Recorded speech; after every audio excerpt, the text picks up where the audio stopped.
ইসলাম মানে অন্যরকম হৃদয় কাড়া আলো, ইসলাম মানে চেষ্টা করা হতে আরো ভালো, ইসলাম মানে মায়ে ভরা মধুর কোনো ফুল, ইসলাম মানে জানা মাত্র ছেড়ে দেয়া ভুল। চারিদিকে শুনছি শুধু একটাই স্লোগান, ইসলাম ছিল ইসলাম আছে থাকবেই ইসলাম, ইসলাম ইসলাম ইসলাম ইসলাম ইসলাম ইসলাম ইসলাম ইসলাম। ইমাম আবু হানিফা আলাইহি রহমা উনারও এই মত যে নারীদের চেহারা এবং হাত এটা আওরাত নয়, এটা আওরাত নয়। আপনি আল আজহার ইউনিভার্সিটির ফিক একাডেমির খোঁজ খবর নেন, কিবারু লাজনাতু কিবারিল উলামা, ওনাদের ফতোয়া বোর্ডের রায় হচ্ছে নারীদের এই ফেস আর হাত নারীরা খোলা রাখতে পারবে। মিশরের যে ন্যাশনাল ফতোয়া বোর্ড তাদেরও একই ফতোয়া, তো ওনাদেরকে গোমরা বলেন না কেন? গোমরার ফতোয়া শুধু মিজানুর রহমান আজহারের জন্য? ওনাদেরকে গোমরা বলেন না কেন? ইমাম আল আযম আমাদের মাযহাবের ইমাম ইমাম আবু হানিফাকে গোমরা বলেন না কেন? ফতোয়াকে শুধু আমার জন্য? ইমাম আবু হানিফা কেন এই মত নিয়েছেন? ওনারও দলিল আছে, আমি জাস্ট মতের উল্লেখ করেছি। এটা জায়েজ কেন? কারণ একদল স্কলার এটাকে জায়েজ বলেছেন, তাদেরও দলিল আছে, এই জন্য জায়েজ। বাট আমার মত তো এটা, আমার মত তো এটা। ভিন্ন মতকে শ্রদ্ধা করতে শিখুন।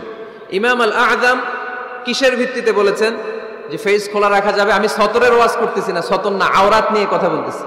ইমাম আল আযম বলেছেন নারীদের চেহারা আর হাতের কবজি পর্যন্ত এটা আওরাত নয়।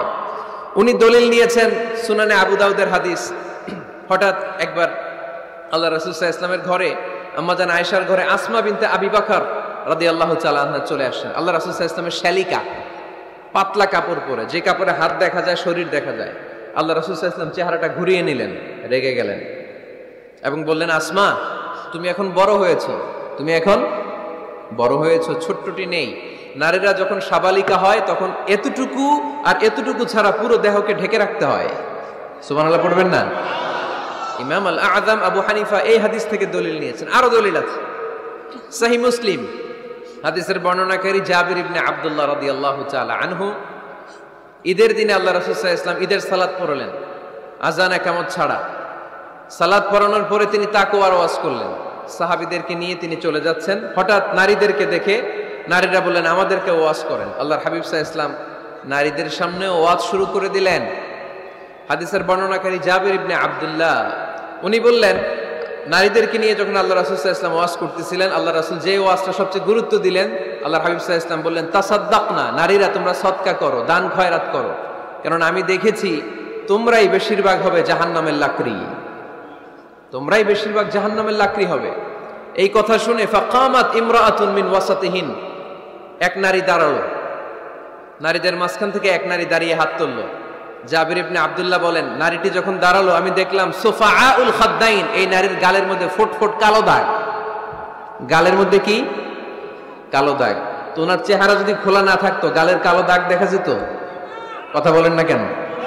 এই দলিলগুলোর আলোকে ইমাম আল আযম আবু হানিফা রাহিমাহুল্লাহ উনি মত প্রকাশ করেছেন জরুরি প্রয়োজনে এই ফেস খোলা রাখা যাবে। সহিহ বুখারীর আরেকটা হাদিস শুনেন, বর্ণনাকারী আব্দুল্লাহ ইবনে আব্বাস রাদিয়াল্লাহু তাআলা আনহু। হজের দিন আল্লাহ রাসূল সাল্লাল্লাহু আলাইহি সাল্লাম উটের উপরে বসা, পেছনে চাচাতো ভাই ফদল ইবনে আব্বাস। ইয়ামুন নাহারে এক নারী আসলেন, সুন্দরী নারী, রূপবতী, অসাধারণ সুন্দরী নারী। এসে বললেন, ইয়া রাসূলুল্লাহ আমার একটা প্রশ্ন আছে। এই নারী এতই সুন্দরী ছিল, ফদল ইবনে আব্বাস বারবার নারীর দিকে তাকাতে লাগলেন। আল্লাহর হাবিব সাল্লাল্লাহু আলাইহি ওয়াসাল্লাম, ফদল চেহারাটা ঘুরাও, এরকম বলে ফদলের চেহারা ঘুরায় দিলেন। ফদল আবার তাকালেন, আল্লাহর হাবিব সাল্লাল্লাহু আলাইহি ওয়াসাল্লাম বললেন, ফদল চেহারাটা ঘুরাও। উনি আবার তাকালেন, আল্লাহর হাবিব সাল্লাল্লাহু আলাইহি ওয়াসাল্লাম বললেন, এই ফদল চেহারাটা ঘুরাও। দেখেন নারীকে একবার বলতেছেন, এই মেয়ে তুমি সুন্দরী নারী, দেখো না ছেলেরা তোমার দিকে তাকায় আছে, চেহারাটা ঢাকো, বলছেন একবারও? কথা বলেন না কেন? বলেন নাই, বরং ফদল ইবনে আব্বাসকে চেহারা ঘুরাতে বলেছেন। তার মানে সব দায় দায়িত্ব নারীদের উপর বর্তায় না, পুরুষদেরকে নিজের দায়িত্ব নিতে শিখতে বলেছেন বিশ্বনবী সাল্লাল্লাহু আলাইহি ওয়াসাল্লাম। আমাদেরও দায়িত্ব আছে না নাই? তো এই হাদিসগুলোর আলোকে ইমাম আল আযম উনি মত পোষণ করেছেন যে ফেস খোলা রাখা যাবে, আমার মত না। তার মানে এটাও একটা মত আছে, উনাদেরও দলিল আছে। আমার মত হচ্ছে যে শুধু চোখ খোলা রাখতে হবে, বাকি সব ঢেকে রাখতে হবে। তারপরেও ওনারা আমাকে এই মতের দিকে নিতে চাচ্ছে। আমি তো আসলে দুইটা মত শুধু প্রকাশ করেছি। এই পরিবর্তিত বিশ্ব ব্যবস্থায় নারীদেরকে অনেক জায়গায় যেতে হয়, চিকিৎসার জন্য বেরোতে হয়, শিক্ষকতা করতে হয়। আপনি শুধু আপনার মাদ্রাসার গণ্ডির ভেতরটারই গোটা দুনিয়া ভাববেন না। পেন্টাগনে আমাদের মুসলিম নারীরা চাকরি করে, আমেরিকার মিলিটারি ফোর্সে আমার মুসলিম বোনেরা চাকরি করে, ইংল্যান্ডে, এখানে তো অনেক ইংল্যান্ডের ভাইয়েরা আছে, ওনারা জানবেন, ইংল্যান্ডের পুলিশ সেকশনে আমার মুসলিম বোনেরা চাকরি করে। নানা কারণে ওনাদের পক্ষে ফেস ঢেকে রাখা সম্ভব হয় না, ফলে ওনারা এই মতের আলোকে রুখসাতের উপর আমল করার সুযোগ পায়, ঠিক কিনা? তার মানে এটাও একটা মত আছে, এটাও একটা মত আছে, ওনারা রুখসাতের উপর আমল করে। বাট আমার মত হচ্ছে না, আজিমতটা উত্তম, এটা শ্রেষ্ঠ পর্দা, কারণ চেহারায় যদি দেখে ফেলে সবই দেখে ফেলে।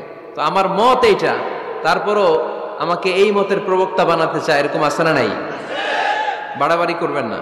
ইয়া আইয়ুহাল্লাযীনা আমানু কু আনফুসাকুম ওয়া আহলিকুম নারা ওয়াকুদুহান নাসু ওয়াল হিজারা আলাইহা মালাইকাতুন গিলাযুন শিদাদুন লা ইয়াসুনাল্লাহা মা আমারাহুম ওয়া ইয়াফআলুনা মা ইউমারুন। সুবহানাল্লাহ পড়েন। আল্লাহ ডেকে বললেন, ও বিশ্বাসীরা শোনো শোনো, তোমরা নিজেদেরকে জাহান্নামের আগুন থেকে বাঁচাও, নিজেদের পরিবার বর্গকেও ওই জাহান্নামের আগুন থেকে বাঁচাও, যে জাহান্নামের রক্ষী ফেরেশতারা খুব নির্দয়, খুব নির্মম, এদের চেহারায় হাসি নাই। রব্বুল আলামিন তাদেরকে যা আদেশ করে তারা তাই পালন করে, ওই ফেরেশতারা আল্লাহর কোনো আদেশের অবাধ্য হয় না। ওই জাহান্নামকে ভয় করো, আর জাহান্নাম থেকে নিজেও বাঁচো, নিজের পরিবারকেও বাঁচাও। নিজেও বাঁচতে হবে, পরিবারকেও বাঁচাতে হবে, নিজেও জান্নাতে যেতে চাই, আব্বা আম্মা স্ত্রী সন্তান ভাই বোন সবাইকে নিয়ে জান্নাতুল ফেরদাউসে থাকতে চাই, ঠিক কি না? এজন্য রব্বুল আলামিন বিশ্বনবীকে আদেশ করলেন, ওয়া'মুর আহলাকা বিস-সালাতি ওয়াসতাবির আলাইহা।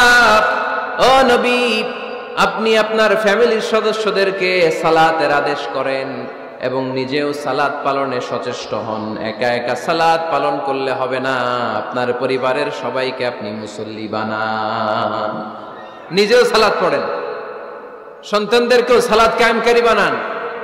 আপনি একা একা নামাজ পড়েন, আপনার ছেলে নামাজ পড়েন, এরকম আছে না নাই? বাবা নামাজ পড়ে, মা নামাজ পড়ে না, আছে না নাই? ভাই নামাজ পড়ে, বোন নামাজ পড়ে না, আছে না নাই? আচ্ছা, আমি জান্নাতে থাকবো, আমার মা থাকবে জাহান্নামে, এটা ভাল লাগবে? আমি থাকবো জান্নাতে, আমার আব্বা জাহান্নামে, ভাল লাগবে কার কার? আমি থাকবো জান্নাতে, আমার ছেলে মেয়েগুলো জাহান্নামে। আমি জান্নাতের নাজ নিয়ামত ভোগ করবো, আমার স্ত্রী থাকবে জাহান্নামের আগুনে, এটা আমাদের ভালো লাগবে? এজন্য মুমিন পরিবারের সবাই আমরা জান্নাতে যেতে চাই। আমিও যাব, মা বাবাও যাবে, আমার স্ত্রী সন্তানরাও যাবে। এজন্য রব্বুল আলামিন বিশ্বনবীকে বললেন, নবী নিজেও জাহান্নামের আগুন থেকে বাঁচেন, আপনার পরিবার বর্গকেও জাহান্নামের আগুন থেকে বাঁচান। নিজেও বাঁচেন, পরিবারকেও বাঁচান। এজন্য মুসল্লি ভাইরা সাবধান, একা মুসল্লি হয়েন না। ইসলাম পালনকারীরা সাবধান, একা ইসলাম পালনকারী হবেন না।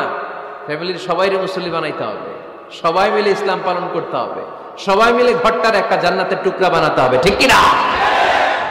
মুমিন জীবনে পরিবারের গুরুত্ব অনেক বেশি। ফ্যামিলি হচ্ছে এই পৃথিবীর সর্বপ্রথম ইনস্টিটিউশন, প্রতিষ্ঠান। এক একটা পরিবার এক একটা কি প্রতিষ্ঠান, ইনস্টিটিউশন। গোটা বিশ্বে যদি ইসলাম পালন নিষিদ্ধ হয়, আমার পরিবারে আমার ইসলাম পালনের সুযোগ আছে না নাই? কথা কি বুঝতেছেন? বাংলাদেশে ইসলাম পালন নিষিদ্ধ করে দেয়া হলো, মসজিদে যাওয়া নিষিদ্ধ করে দেয়া হলো, তাফসির মাহফিল নিষিদ্ধ করে দেয়া হলো, জুমার খুতবা নিষিদ্ধ করা হলো, ইসলামের সব অনুশাসন পালনকে রাষ্ট্রীয়ভাবে নিষিদ্ধ করা হলো। কিন্তু আমার পরিবারের ভেতরে ইসলাম পালনের সুযোগ আছে না নাই? আমার বেডরুমের ভিতরে কেউ নিষিদ্ধ করতে পারবে কিছু? কথা বলেন। এজন্য গোটা বিশ্বেও যদি ইসলাম পালন নিষিদ্ধ হয়, আমার পরিবারে ইসলাম পালনের সুযোগ আছে না নাই? এজন্য পরিবার অনেক গুরুত্বপূর্ণ। মুমিন পরিবার এটা আল্লাহর পক্ষ থেকে নেয়ামত। আর মুমিন পরিবারে ভালোবাসার ভিত্তি হচ্ছে ঈমান। মুমিন না হলে মুমিন পরিবারের সদস্য হওয়া যায় না। নূহ আলাইহিস সালাম আল্লাহরে বললেন, আল্লাহ এই মহাপ্লাবনে আপনি আমার ছেলেকে মারবেন না, ইন্নাহু মিন ইবনি, নিশ্চয়ই এই ছেলেটা সে আমার সন্তান, আমার ঔরসজাত। আল্লাহ বললেন, না নূহ তুমি ভুল বলেছো, সে তোমার সন্তান নয়, ঔরসজাত হলেই সন্তান হয় না, ঈমান আনা লাগে। চিল্লায় বলেন ঠিক কিনা? নূহ আলাইহিস সালামের এই মহাপ্লাবন নূহ আলাইহিস সালামের সন্তান কানাআনকে রক্ষা করতে পারে নাই। এজন্য মুমিন পরিবারের ভালোবাসার ভিত্তি হচ্ছে ঈমান। আওয়াজ করে বলতে হবে, বিশ্বাসীদের পরিবারের ভালোবাসার ভিত্তি কি? আরো জোরে বলেন, ভিত্তি কি? ঈমান। এজন্য আমাদের পরিবারগুলো আমাদের জন্য রহমত, আমাদের পরিবারগুলো আমাদের জন্য আল্লাহ তাআলার পক্ষ থেকে মার্সি, ব্লেসিংস এন্ড বাউন্টিজ। এই পরিবারের বন্ধন যেন কখনো নষ্ট না হয়, আমরা যেন পারিবারিক সম্প্রীতি ভালোবাসা কখনো নষ্ট না করি। এখন ওয়েস্টের ধাক্কায়, পাশ্চাত্যের কালচারের ধাক্কায় আমাদের পরিবারগুলো নষ্ট হতে শুরু করেছে, ঠিক কিনা? আপনি খেয়াল করে দেখবেন পাশ্চাত্যে এখন পরিবারগুলোর খুব মারাত্মক অবস্থা, ভঙ্গুর পারিবারিক ব্যবস্থা। এদের পরিবার টেকে না, এরা তো বিয়েই করে না, এরা বিয়ের চেয়ে বেশি পছন্দ করে লিভ টুগেদার। আছে না নাই? বিয়ে করে না, লিভ টুগেদার পছন্দ করে, ফ্রি সেক্স, অবাধ যৌনাচার, হোমোসেক্সুয়ালিটি, সমকামিতা, ছেলেতে ছেলেতে বিয়ে, মেয়েতে মেয়েতে বিয়ে।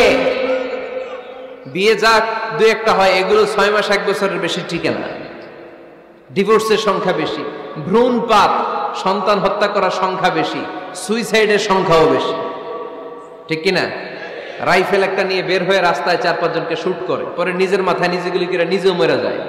কেন যে এগুলা করছে সে নিজেও জানে না। এরকম বিকৃত মস্তিষ্কের লোক পাশ্চাত্যে আছে না নাই? কারণ এদের পরিবার নাই, কারো বাবা আছে মা নাই, কারো মা আছে বাবা নাই। এজন্য পরিবারগুলো আল্লাহ তাআলার পক্ষ থেকে আমাদের জন্য নেয়ামত, অনেক বড় রহমত, অনেক বড় বরকত। এজন্য ইসলাম পরিবার গঠন করতে বলেছে, ইসলাম পরিবারকে সংরক্ষণ করতে বলেছে, ইসলাম এই ফ্যামিলি ইনস্টিটিউশনকে আরো শক্তিশালী করতে বলেছে। চিল্লায় বলেন ঠিক কিনা? এই কোরআনে পরিবার নিয়ে অনেক কথা, ফ্যামিলি ম্যাটার্স নিয়ে কোরআনে একটা সূরা আল্লাহ নাজিল করেছেন, সূরাতুত তালাক, অ্যাড্রেসিং দ্য ফ্যামিলি অ্যাফেয়ার্স। শুধু ফ্যামিলি রিলেটেড কথাই সূরাতুত তালাকে। আবার একটা পরিবার আল্লাহ তাআলার কাছে এতটাই প্রিয় ছিল, ওই পরিবারের নামে আল্লাহ কোরআনে একটা সূরাই দিয়ে দিয়েছেন, সূরাতু আলে ইমরান। ইমরানের পরিবারের নামে সূরা। সুবহানাল্লাহ পড়বেন না? এজন্য আমাদের পরিবারগুলো অনেক গুরুত্বপূর্ণ।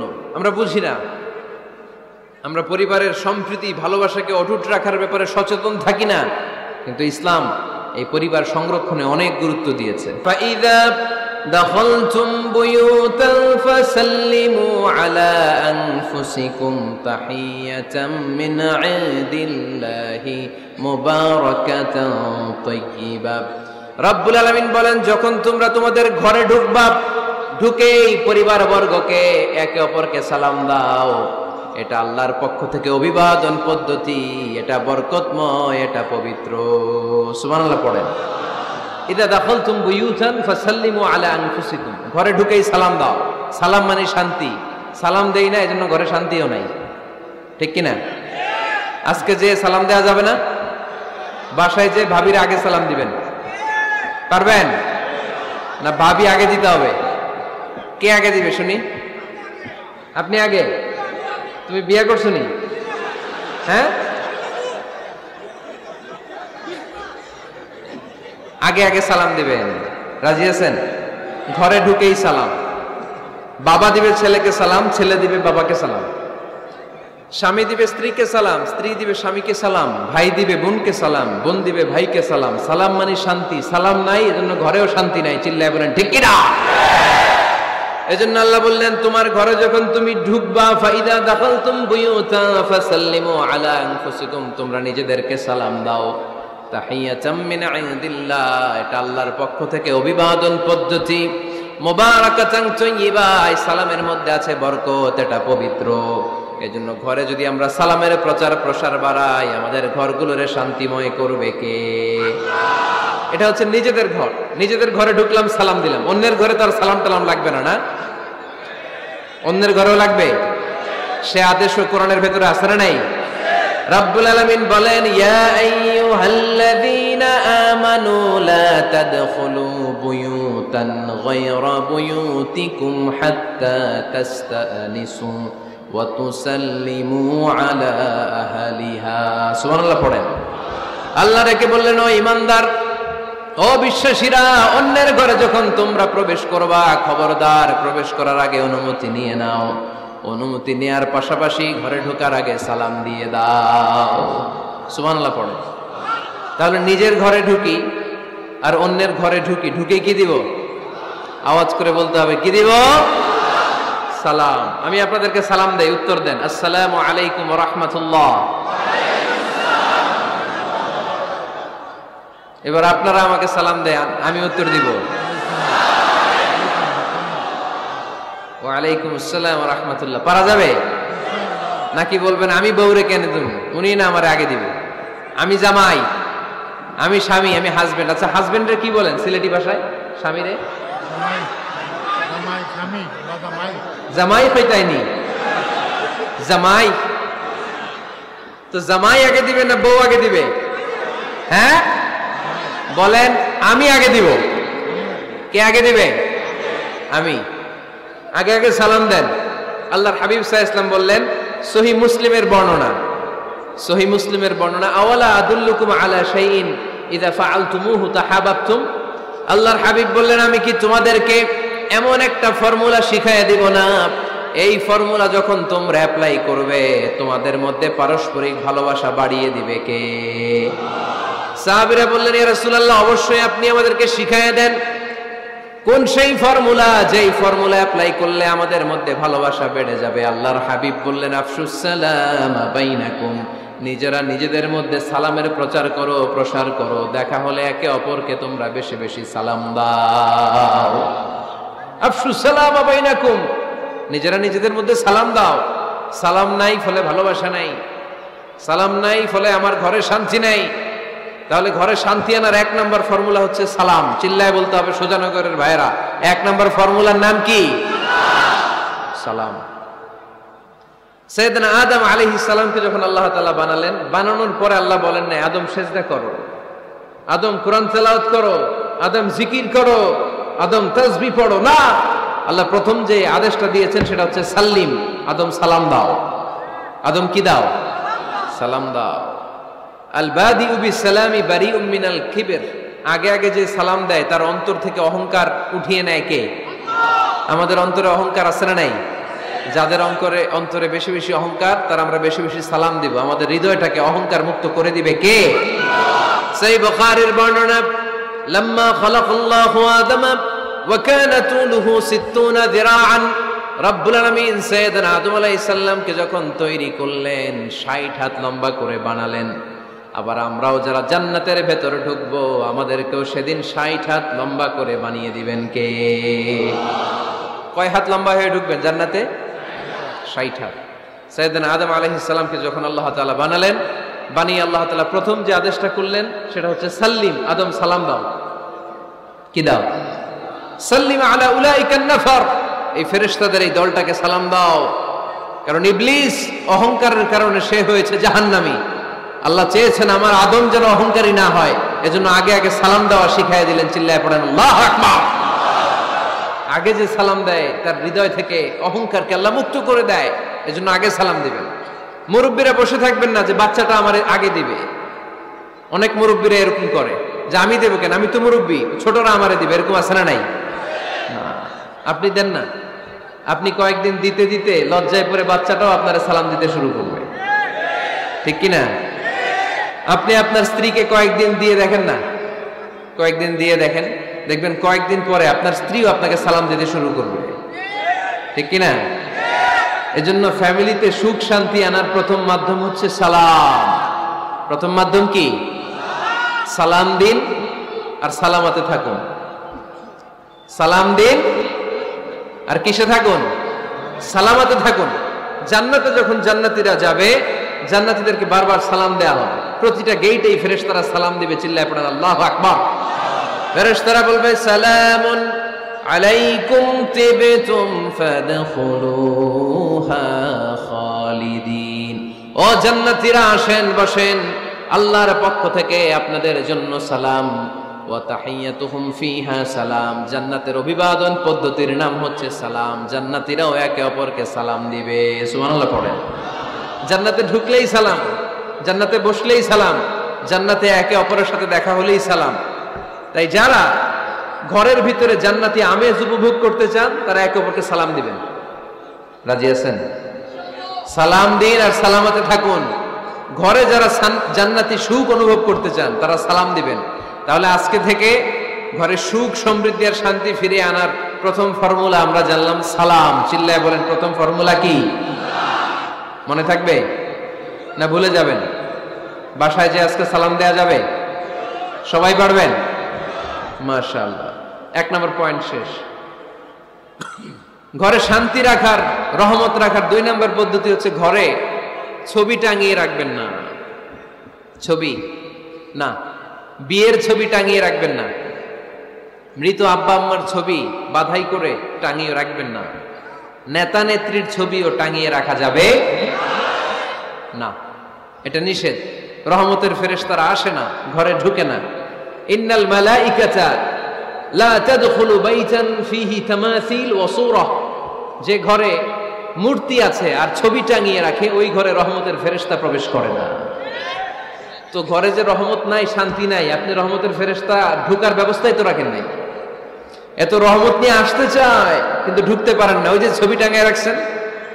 এজন্য সুজানগরের ভাইয়েরা, আমাদের সুজানগরে যদি কারো ঘরে বিয়ের ছবি, আব্বা আম্মার ছবি, ফ্যামিলি গ্রুপ ছবি বা নেতা নেত্রীর ছবি থাকে, আজকে খুলে ফেলা যাবে না? খুলে ফেলা যাবে মুসলমান? খুলে ফেলবেন। হ্যাঁ, আপনি ফ্যামিলি গ্রুপ ছবি রাখতে পারেন। আব্বা আম্মা ভাই বোন সবাই মিলে একটা গ্রুপ ছবি তুললে স্মৃতির জন্য রাখা যায়। এটা অ্যালবাম বন্দি করে রাখবেন। মাঝে মাঝে দেখবেন, দেখলে মৃত্যুর কথা স্মরণ হয়। আয় রে, 10 বছর আগের ছবিটা দেখলে কি কুচকুচে কালো দাড়ি ছিল আমার, এখন সাদা হয়ে গেছে, ঠিক কিনা? তখন বুঝবেন যে মৃত্যুর দিকে আমি এগিয়ে যাচ্ছি। এই দুনিয়াটা ক্ষণিকের, একটা ধোঁকা, একটা মরিচিকা, একটা লোভ আর লালসার পেছনে আমরা ছুটে বেড়াচ্ছি। ধোঁকা। আসল জীবন কবরের জীবন। আওয়াজ করে বলতে হবে, ঠিক কিনা? একদিন মাটির ভেতরে হবে ঘরে মন আমার, কেন বাঁধো দালান ঘর রে মন আমার, কেন বাঁধো দালান ঘর। প্রাণ পাখি উড়ে যাবে পিঞ্জর ছেড়ে,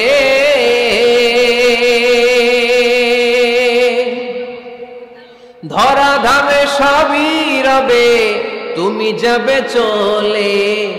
বন্ধু বান্ধব যত মাতা পিতা দ্বারা সুত, বন্ধু বান্ধব যত মাতা পিতা দ্বারা সুত, সবই হবে তোমার পরে মন আমার, কেন বাঁধো দালান ঘর।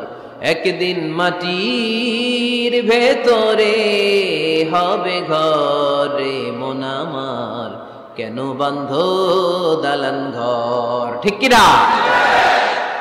পুরাতন ছবির অ্যালবামগুলো খুললে মৃত্যুর কথা স্মরণ হয়। আহা, দাদা পাশে বসা ছিল, আজকে দাদা নাই। নানারা নিয়ে একটা ছবি তুলে অ্যালবামে রাখছিলাম, আজকে নানা নাই। বাবার সাথে ছবি ছিল, আজ বাবা নাই। মৃত্যুর কথা স্মরণ আছে না নাই? প্রয়োজনে আব্বা আম্মার সাথে বা নিজেদের ফ্যামিলি গ্রুপ পিকচার তুলতে পারবেন, এটা অ্যালবাম বন্দি করে রাখেন, কিন্তু টাঙিয়ে রাখা যাবে? রাখবেন আপনারা? আর রাখবেন না। অনেকে কুকুরের শো পিস কিনে, কুকুরের, বিড়ালের, কুমিরের শো পিস কিনে শো কেসে সাজিয়ে রাখে, আছে না নাই? সুজানগরে বোধহয় এগুলো নাই, তাই না? হ্যাঁ, সুজানগরে এগুলো আছে না? এগুলো আপনি রাখতে পারবেন না, এগুলো রাখবেন না। ইন্নাল মালাইকাতা লা তাদখুলু বাইতান ফিহি তামাসিল ওয়া সূরা, যেই ঘরে ছবি টাঙিয়ে রাখা হয়, মূর্তি সাজিয়ে রাখা হয়, আল্লাহর রহমতের ফেরেশতারা ওই ঘরে কঠিন কালেও প্রবেশ করে না। তবে ছোট্ট মেয়েদেরকে পুতুল কিনে দেয়া যায়। কাদেরকে? কথা বলেন। ছোট্ট মেয়েদেরকে দেখবেন, ওরা পুতুলকে বাচ্চার মতো আদর করে, এটার দুধ খাওয়ায়, এটার জন্য রান্না করে, গোসল করায়, আছে না নাই? আম্মা জান আয়েশা রাদিয়াল্লাহু তাআলা আনহা পুতুল নিয়ে খেলা করতেন। নারীদের, ছোট্ট মেয়েদের জন্য এটা জায়েজ রাখা হয়েছে এই কারণে, কারণ কিছুদিন পরেই তারা মা হতে চলেছে, ঠিক কিনা? কেমন করে বাচ্চা কাচ্চা লালন পালন করবে, কেমন করে আমাদের আগামী প্রজন্মকে তারা গড়ে তুলবে, ওইটার একটা প্রশিক্ষণ খেলার মাধ্যমেই ছোটবেলায় যেন তাদের হয়ে যায়। এজন্য ছোট্ট মেয়েদের জন্য পুতুল দিয়ে খেলাকে শরিয়ত জায়েজ রেখেছে। চিল্লায় পড়েন সুবহানাল্লাহ। কত সুন্দর আমাদের ইসলাম, check and balance, check and balance. কিন্তু ছবি টাঙিয়ে রাখা যাবে না। কুকুরের শো পিস, কুমিরের শো পিস, শোকেসে সাজিয়ে রাখা যাবে, শান্তি আসবে না ঘরে, জাহান্নামের টুকরা হয়ে যাবে ঘর। ঘরের ভেতরে গিটার রাখা যাবে না, গিটার চেনেন? হারমোনিয়াম রাখা যাবে না, ঢোল তবলা, বাজারে ঢোল বাজারে বাঁশি আছে না নাই? ঢোল রাখতে পারবেন না। বংশী বাজায় কে রে সখী, বংশী বাজায় কে? বংশী রাখা যাবে না। বংশী মানে বাঁশি। এই বাঁশি, ঢোল, তবলা, হারমোনিয়াম, গিটার এগুলো যদি ঘরে থাকে রহমতের ফেরেশতা ঢুকে না। আল্লাহ হাবিব সাল্লাল্লাহু আলাইহি ওয়াসাল্লাম বলেছেন, বুইসতু লিউকাসসিরাল মাযামির, ঢোল, বাদ্য, হারমোনিয়াম, তবলা এগুলোকে ভেঙে মাটির সাথে চুরিয়ে দেওয়ার জন্য আমি বিশ্বনবী আগমন করেছি। চিল্লায় বলেন ঠিক কি না?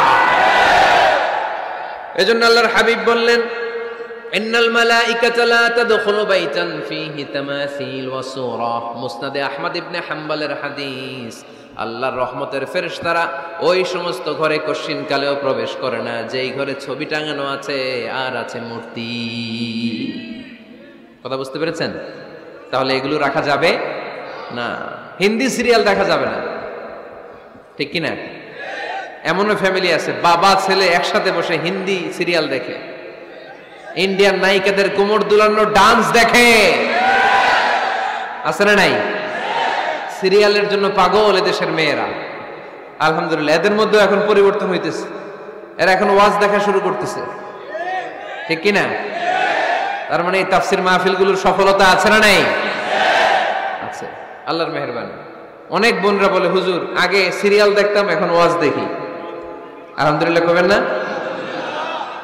হিন্দি সিরিয়াল দেখবেন না, অশ্লীল নাটক দেখবেন না, আপনারা ইসলামিক প্রোগ্রামগুলো দেখবেন। রমাদানে অনেক ইসলামিক প্রোগ্রাম করে টেলিভিশন চ্যানেলগুলো, এগুলো দেখবেন। সৌদি আরবের সরাসরি লাইভ প্রোগ্রাম এগুলো দেখবেন। জিওগ্রাফিক্যাল চ্যানেল আছে, দেখবেন। অ্যানিমেলস কিংডম দেখবেন, আফ্রিকার জঙ্গলে কত ধরনের প্রাণী পাওয়া যায়, সাগরের অতল গহ্বরে কি ধরনের মাছ আল্লাহ সৃষ্টি করে রেখেছে, সি ওয়ার্ল্ড আমরা জানি না, সাগরের অতল গহ্বরের রাজ্য কেমন। অ্যানিমেলস কিংডম আর জিওগ্রাফিক্যাল চ্যানেল এগুলো দেখবেন। টক শো দেখতে পারেন, নিউজ দেখতে পারেন। এমন প্রোগ্রামগুলো দেখেন যেগুলো শিক্ষণীয়, নিজেকে জ্ঞানী ও আলোকিত করে গড়ে তুলতে সহায়তা করে, এমন প্রোগ্রামগুলো দেখবেন। আওয়াজ করে বলেন ঠিক কিনা? ঘরে মাঝে মাঝে নামাজ পড়বেন। ঘরে মাঝে মাঝে কি করবেন? সহিহ মুসলিমের হাদিস, আল্লাহ রাসূল সাল্লাল্লাহু আলাইহি ওয়াসাল্লাম বলেছেন, তোমরা মসজিদে ফরজ নামাজের পরে ঘরের জন্য কিছু সুন্নাহ আর নফল নামাজ রেখে দিও, কারণ যারা সুন্নাহ আর নফল নামাজ ঘরে পড়ে আল্লাহ তাআলা তাদের ঘরটাকে বরকত দিয়ে পূর্ণ করে দেয়। বৃষ্টি যদি হয়, কখনো বৃষ্টি, বাইরে প্রচন্ড বৃষ্টি, আপনি জামাত ধরার জন্য মসজিদে যেতে পারতেছেন না, তখন ঘরের সবাইরে নিয়ে আপনি জামাতের ইমাম হবেন। দরকার আছে না নাই? আপনি ইমাম, আপনার ছেলেরা পেছনে, মেয়েরা পেছনে, নারী পুরুষ একই কাতারে দাঁড়াতে পারে না, তো আপনি ইমাম, পেছনে আপনার ছেলেরা, এর পরের কাতারে আপনার মেয়েরা আর আপনার স্ত্রীরা। পারা যাবে না? ছেলে মেয়ে যদি না থাকে, হুজুর আমি আর সে টোনাটুনি সংসার, তাহলে টোনা দাঁড়াবে সামনে, টুনি দাঁড়াবে পেছনে, একসাথে দাঁড়ানো যাবে? আমি আর আজকে সভাপতি লিয়াকত ভাই দুজনে মিলে যদি জামাত করি একসাথে দাঁড়ানো যাবে, আমি এদিকে, লিয়াকত ভাই আমার ডানে, ঠিক কিনা?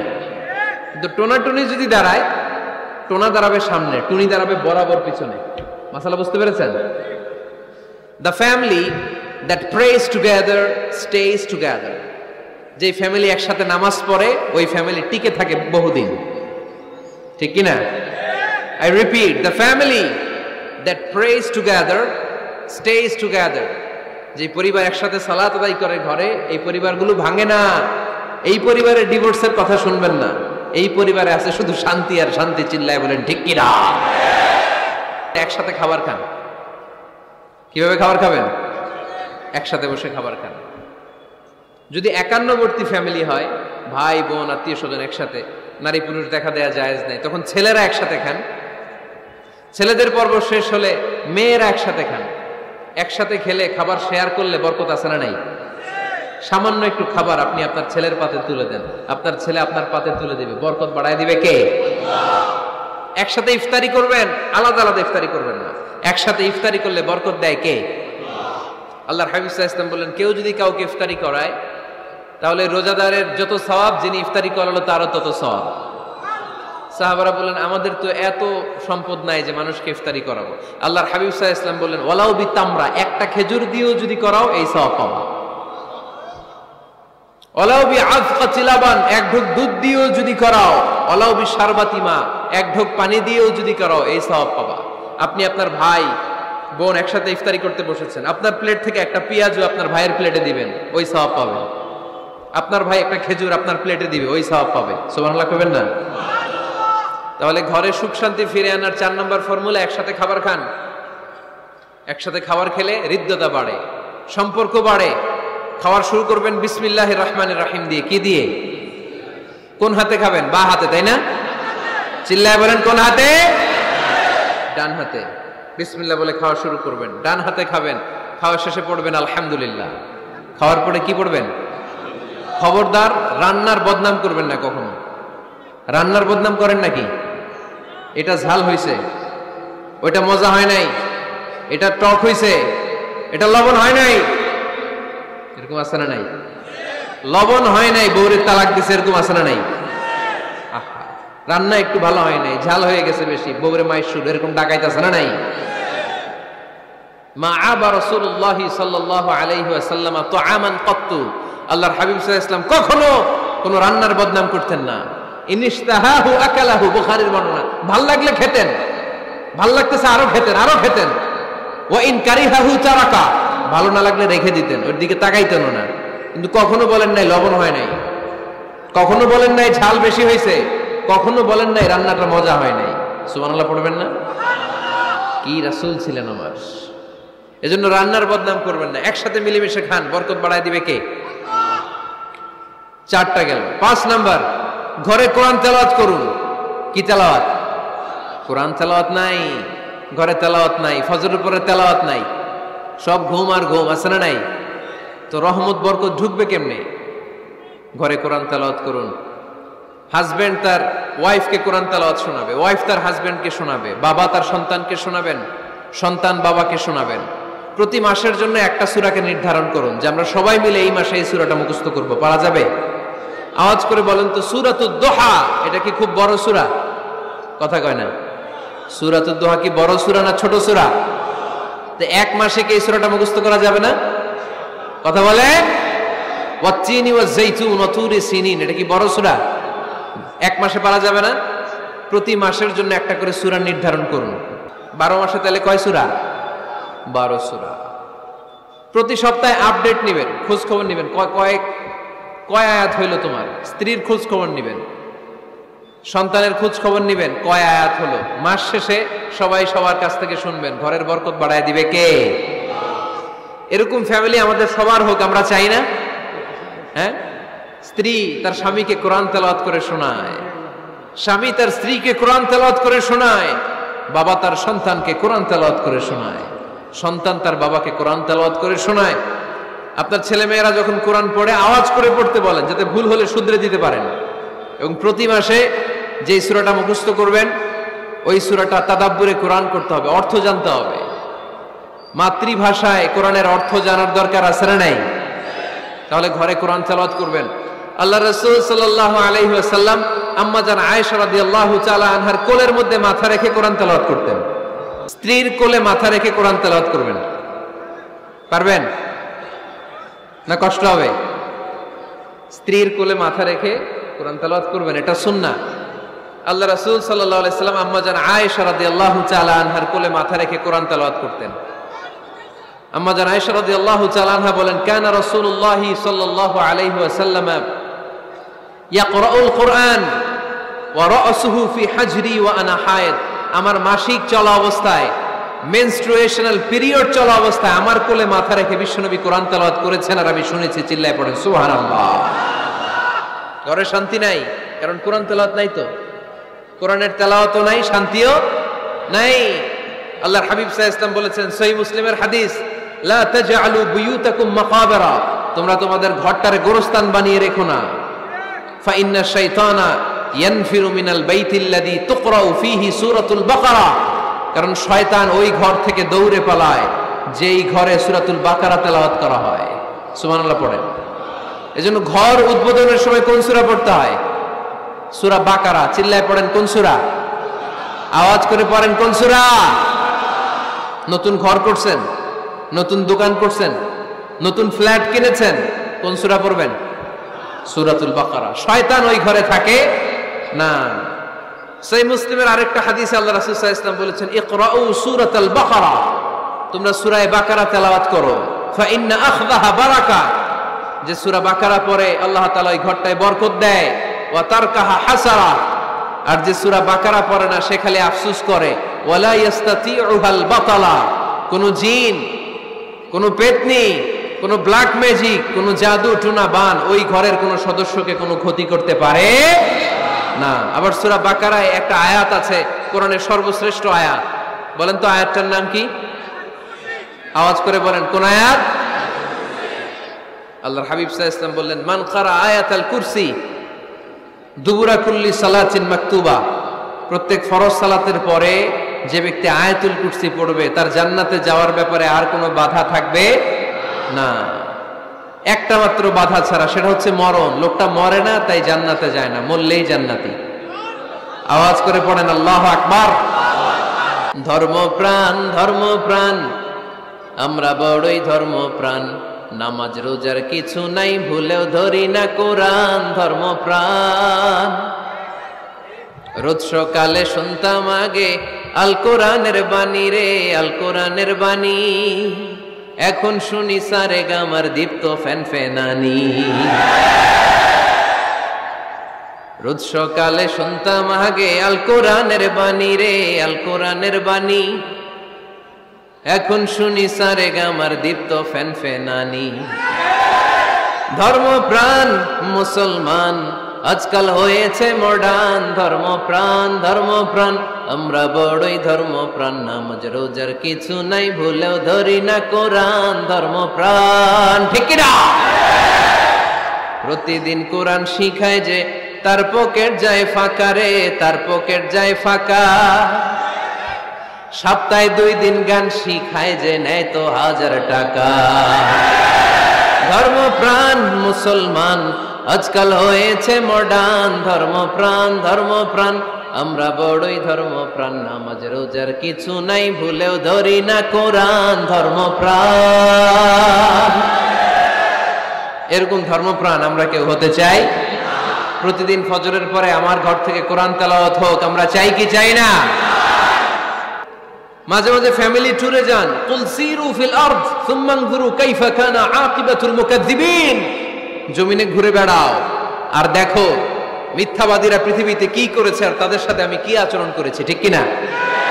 সুযোগ হলে মিশরে যান, ফেরাউনের লাশ দেখে আসেন। কারুনের বাড়িতে যান, ধ্বংসস্তূপ দেখে আসেন। পারলে জর্ডানে যান, মৃত সাগর দেখে আসেন। সমকামিতার কারণে লূত আলাইহিস সালামের কওমের লোকদেরকে আল্লাহ জমিন থেকে উঠে একটা আঘাত করেছেন জমিনে। ফাজআলনা আলিয়াহা সাফিলাহা, জমিনের উপরের মাটিকে আমি নিচে ঢুকিয়েছি, নিচের মাটিকে আমি উপরে ঢুকিয়েছি। উপর থেকে শিলা আর প্রস্তর বৃষ্টি নাজিল করে পুরো জমিনটারে আমি মাসাকার করে দিয়েছি। ওইখানে এখন ডেড সি, লোহিত সাগর, মৃত সাগর। ওখানে কোনো মাছ জন্মায় না, কোনো কাঁকড়া জন্মায় না, ব্যাঙ জন্মায় না, কিচ্ছু জন্মায় না। লবণের ডেনসিটি, ঘনত্ব এত বেশি, ওখানে কোনো মানুষ ডুবেও না। গজবের জায়গা, সুযোগ হলে দেখে আসেন। টাকা পয়সা ভালো থাকলে সময় হলে প্রায় ফ্যামিলি মেম্বারদেরকে নিয়ে উমরায় যান। কই যাবেন? উমরায় যান। নবদম্পতি যারা বা রিসেন্টলি তোমরা যারা বিয়ে করতে যাচ্ছ, you are going to be a new couple, পারলে তোমাদের হানিমুনটা উমরায় সেরে ফেলো। পারা যাবে না? স্বামী স্ত্রী দুইজনে মিলে মক্কায় চলে যাও, আল্লাহর ইবাদত, আল্লাহর ঘরে সিজদা দিয়ে নতুন জীবনটাকে নতুন ভাবে শুরু করো।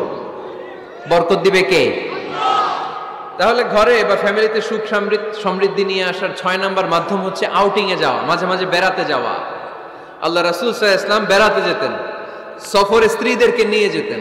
সহিহ বুখারীর বর্ণনা, কানা রাসূলুল্লাহ সাল্লাল্লাহু আলাইহি ওয়াসাল্লাম ইযা আরাদা সাফারান আকরা বাইনা আজওয়াজি, আল্লাহ রাসূল সফর করলে কোন স্ত্রীকে নিয়ে যাবেন তিনি স্ত্রীদের নাম লিখে লটারি করতেন।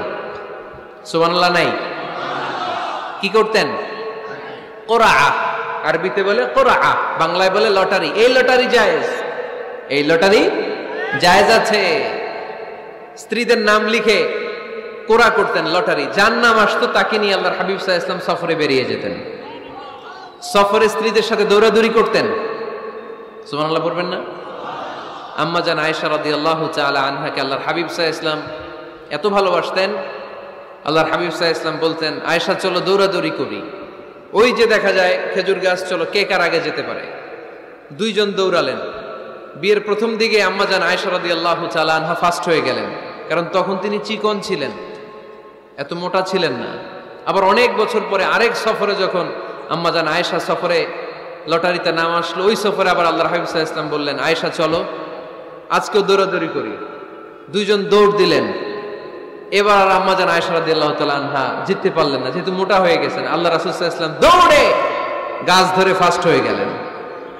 সুবহানাল্লাহ পড়েন। আম্মা জান আয়েশা এবার রাগ করে বসে আছেন। আল্লাহর হাবিব সাল্লাল্লাহু আলাইহি ওয়াসাল্লাম বললেন, হাদিহি সাবকাতু বিতিলক, ওই যে কয়েক বছর আগে আয়েশা একদিন রাতে তুমি আমারে হারায় দিছিলা, আজকে তোমারে হারাইয়া ওটার প্রতিশোধ তুলে নিলাম। সুবহানাল্লাহ পড়তে পারলেন না? কি ভালোবাসাবাসী ছিল, কি খুনসুটি ছিল, কি আদর সোহাগের সমৃদ্ধ সুখী শান্তির একটা সংসার ছিল বিশ্বনবী সাল্লাল্লাহু আলাইহি ওয়াসাল্লামের। তিনি স্ত্রীদের সাথে খোশ গল্প করতেন, বিনোদন করতেন, হাসি ঠাট্টা করতেন। তবে এই বিনোদন ছিল সুস্থ বিনোদন, এই রসিকতা ছিল সুস্থ রসিকতা, ঠিক কিনা? আমরা এটা করতে চাই না। অনেকের চেহারা, আমাদের চেহারার মধ্যে কোনো হাসি নাই, খালি রাগ আর রাগ, আছে না নাই? অনেকে দেখবেন 5 বছর একবারও হাসে নাই। সুজানগরে আলহামদুলিল্লাহ এরকম নাই। সুজানগরে এই যে সবাই হাসতেছে, সবার মুখে হাসি। হাসবেন, মুচকি হাসবেন, মুচকি হাসি দেওয়া সুন্নাত। আর মুচকি হাসতে পয়সা লাগে না। পয়সা লাগে তো হাসেন না কেন? মুচকি হাসেন, হাসি দেওয়া সুন্নাত। তো তাহলে 6 নাম্বার যে পদ্ধতি আমরা পেলাম ঘরে সুখ শান্তি আনার, মাঝে মাঝে ফ্যামিলি মেম্বারদেরকে নিয়ে আমরা হাকালুকি হাওড়ে হারিয়ে যাব, আমরা মাধবকুণ্ড বেড়াতে যাব, আমরা জাফলং এ যাব, পারলে আমরা কক্সবাজার সমুদ্র সৈকতে যাব, যেমনটি আল্লাহর হাবিব সাল্লাল্লাহু আলাইহি ওয়াসাল্লাম স্ত্রীদেরকে নিয়ে বেড়াতে যেতেন। ইনশাআল্লাহ পড়েন। পারবেন তো? যাবেন তো সবাই? আচ্ছা। 7 নাম্বার পদ্ধতি সংসারে সুখ শান্তি ফিরে আনার, ফ্যামিলির গুরুত্বপূর্ণ বিষয়ে সিদ্ধান্ত নিতে পরামর্শ করবেন। Family meeting. কি করবেন? কি মিটিং? ফ্যামিলি মিটিং করবেন, পরামর্শ। এক্ষেত্রে স্ত্রী, সন্তান, ভাই, বোন, আব্বা আম্মা সবার পরামর্শ নেবেন। অনেকে আছে কারো কথা শোনে না, মনে যা চায় তাই করে, আছে না নাই? পরে আফসোস করে, পরে হাই হাই করে। কারণ যারা পরামর্শ করে এরা কোনোদিন হাই হাই করা লাগে না। চিল্লায় বলেন ঠিক কিনা? এজন্য আল্লাহ বললেন, ওয়াশাবিরহুম ফিল আমরি ফাইযা আযামতা ফাতাওয়াক্কাল আলাল্লাহ। গুরুত্বপূর্ণ বিষয়ে সিদ্ধান্ত নেবার আগে তোমরা পরামর্শ করে নাও। যখন তোমরা পরামর্শ করে সঠিক সিদ্ধান্তে উপনীত হয়ে যাবে, তখন তাওয়াক্কুল করবা একজনের উপর, তিনি কে? সিদ্ধান্ত যখন নিয়ে ফেলবেন আল্লাহর উপর তাওয়াক্কুল করবেন। এজন্য পরামর্শের কোনো বিকল্প নাই। পরামর্শ নেবেন, স্ত্রীদেরও পরামর্শ নেবেন। অনেকে বলে, আরে মেয়ে মানুষ কি পরামর্শ নেবে, আমি তো সব জানি। এরকম আছে না নাই? না, অনেক সময় নারীদের পরামর্শ কাজে লাগে। আমাদের বোনদের মাথায় ভালো ভালো বুদ্ধি আছে না নাই? বুদ্ধি আছে। আপনারা হুদাইবিয়ার সন্ধির নাম শুনেছেন? কত হিজরিতে? 6ষ্ঠ হিজরিতে 1400 সাহাবা আল্লাহ রাসূল সাল্লাল্লাহু আলাইহি ওয়াসাল্লামকে নিয়ে উমরা করার জন্য গেল, কিন্তু কাফেররা মক্কায় ঢুকতে দিবে না। তখন একটা সন্ধি হলো যে এই বছর আমরা ফিরে যাব। আল্লাহর হাবিব সাল্লাল্লাহু আলাইহি ওয়াসাল্লাম ওই সন্ধিতে রাজি হলেন। আংটির মধ্যে মুহাম্মদ রাসূলুল্লাহ সিল মারলেন, রাজি। কিন্তু সাহাবারা রাজি না। সাহাবারা বললেন, ইয়া রাসূলুল্লাহ, এত কষ্ট করে 1400 সাহাবা উমরা করার জন্য এসেছি, উমরা না করেই আমরা ফিরে যাব, আমরা যাব না। আল্লাহ হাবিব সাল্লাল্লাহু আলাইহি ওয়াসাল্লাম এদেরকে আদেশ করলেন, কুমু ওয়ানহারু, যেহেতু সন্ধি হয়েছে আমি সন্ধি ভঙ্গ করতে পারবো না, সন্ধির নিয়ম অনুযায়ী এবছর আমরা ফিরে যাব, আমরা উমরা করব না। আর যেহেতু আমরা পশু নিয়ে এসেছি, সবাই পশু জবাই করো, মাথার চুল হালাক করে হালাল হয়ে যাও। কিন্তু কেউ কথা শোনে না, কেউ কথা শোনে না। 1400 সাহাবা বসে আছে। আল্লাহ রাসূল সাল্লাল্লাহু আলাইহি ওয়াসাল্লাম ধমক দিয়ে আদেশ করলেন, কুমু ওয়ানহারু, দাঁড়াও, পশুগুলোকে জবাই করো, মাথার চুল ফেলে দিয়ে হালাল হয়ে যাও। কেউ কথা শোনে না। আবার বললেন, কুমু ওয়ানহারু। 1400 সাহাবা, কেউ শোনে না। আল্লাহর হাবিব সাল্লাল্লাহু আলাইহি ওয়াসাল্লাম এত বিব্রতকর পরিস্থিতিতে কখনো পড়েন নাই, কোনোদিন না। মনটা খারাপ করে আল্লাহ রাসূল সাল্লাল্লাহু আলাইহি ওয়াসাল্লাম তাঁবুর ভিতরে ঢুকে গেলেন। ওই সফরে লটারিতে নাম এসেছিল উম্মে সালামা রাদিয়াল্লাহু তাআলা আনহা। সুবহানাল্লাহ পড়বেন না? উম্মে সালামা রাদিয়াল্লাহু তাআলা আনহা আমাদের আম্মা জান, আল্লাহ রাসূল সাল্লাল্লাহু আলাইহি ওয়াসাল্লামের স্ত্রী। বিষ্ণু ঈসা ইসলামকে চিন্তিত আর বিমর্ষ দেখে জিজ্ঞেস করলেন, ইয়া রাসূলুল্লাহ, কি সমস্যা? আল্লাহর হাবিব সাল্লাল্লাহু আলাইহি ওয়াসাল্লাম পুরো ঘটনাটা খুলে বললেন। খুলে বলার পরে এবার উম্মে সালামা বলেন, ইয়া রাসূলুল্লাহ, আমার মাথায় এক বুদ্ধি আছে। আমার মাথায় কি আছে? এক বুদ্ধি আছে, আপনি চাইলে এটা আমল করতে পারেন। আল্লাহর হাবিব সাল্লাল্লাহু আলাইহি ওয়াসাল্লাম বললেন, কি বুদ্ধি আছে তোমার মাথায়, বলো। উম্মে সালামা রাদিয়াল্লাহু তাআলা আনহা বললেন, ইয়া রাসূলুল্লাহ সাল্লাল্লাহু আলাইহি ওয়াসাল্লাম, আপনি কারোর সাথে কথা বলবেন না, কাউকে আদেশ করবেন না, আপনি নিজে ঘর থেকে এখন বের হয়ে যাবেন, নিজেই আপনার উটটাকে আপনি নহর করে ফেলবেন, মানে জবাই করে ফেলবেন। এরপর আপনার চুল যে সাহাবা সব সময় কেটে দেয় তাকে আদেশ করবেন আপনার চুল ফেলে দেওয়ার জন্য, বাকিটা কি হয় নিজেই দেখবেন। সুবহানাল্লাহ পড়বেন না? উম্মে সালামা রাদিয়াল্লাহু তাআলা আনহার পরামর্শ অনুযায়ী আল্লাহর হাবিব সাল্লাল্লাহু আলাইহি ওয়াসাল্লাম তাবু থেকে বের হলেন। নিজ হাতে ছুরি দিয়ে উটকে নহর করলেন। উট জবাই করা যায় না। কুরবানির সময় ঈদুল আজহায় ১০-১২ জন মিলে গরুকে রশি দিয়ে বেঁধে মাটিতে শুইয়ে গলার মধ্যে আমরা যেভাবে জবাই করি, উটকে ওইভাবে জবাই করা যায় নাকি? আরব বিশ্বে আমাদের ভাইরা ছিল, তারা জানে উট জবাই হয় না, উটকে করতে হয় নহর। আল্লাহর হাবিব সাল্লাল্লাহু আলাইহি ওয়াসাল্লাম নিজে ছুরি নিয়ে ওটার গলার মধ্যে এরকম খোঁচা মারলেন, ফিনকি দিয়ে ঝমঝম করে রক্ত বেরোতে শুরু করলো, নহর হয়ে গেল। সাহাবারা দৃশ্য দেখে অবাক। আল্লাহর হাবিব বললেন, আইনা হালিকি, আমার মাথার চুল হালাক করে দেয় ওই সাহাবী কই? আমার সেলুনম্যান কোথায়? আমার বারবার কোথায়? আল্লাহর হাবিবের কথা শুনে বিশ্বনবীর ওই সাহাবী এসে দাঁড়িয়ে গেল। আল্লাহর হাবিব বলল, আমার মাথার চুল তুমি ফেলে দাও। ওই সাহাবী বিশ্বনবীর মাথার চুল ফেলে দিল। এই দৃশ্য দেখে ১৪০০ সাহাবী ধৈর্য ধারণ করতে পারলো না, দাঁড়িয়ে থাকতে পারলো না। এই দৃশ্য দেখা মাত্র ১৪০০ সাহাবী সবাই দাঁড়িয়ে নিজেদের পশু জবাই করে সবাই নিজেদের মাথা হালাক করে হালাল হয়ে গেল। আওয়াজ করে পড়েন আল্লাহু আকবার।